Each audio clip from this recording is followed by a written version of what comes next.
मत हो खा। अभी जानत नहीं कुरन भर के पहचानत नहीं को। अरे सगरो जिला में चले गोली हमरे ही नाम के। तुम रहो बाबू अपना शासन में, बुझलो। राजा भरत को आने दो शासन में, दुनाली बटवा देंगे शासन में। राजा भरत को आने दो शासन में, दुनाली बटवा दे हम राशन में। जल्दी निकलो।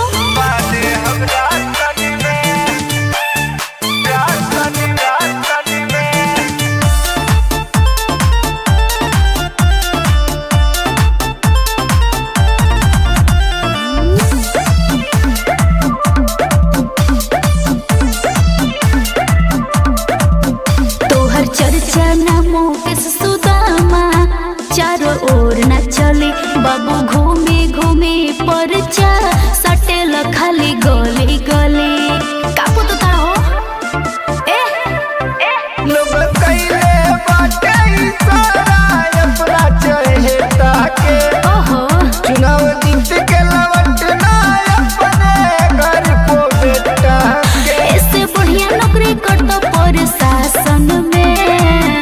राजा भरत को आने तो शासन में, दुनाली बटवा देंगे राशन में। राजा भरत को आने तो शासन में, दुनाली बटवा दे हम राशन में। तोहरे बाप का राज का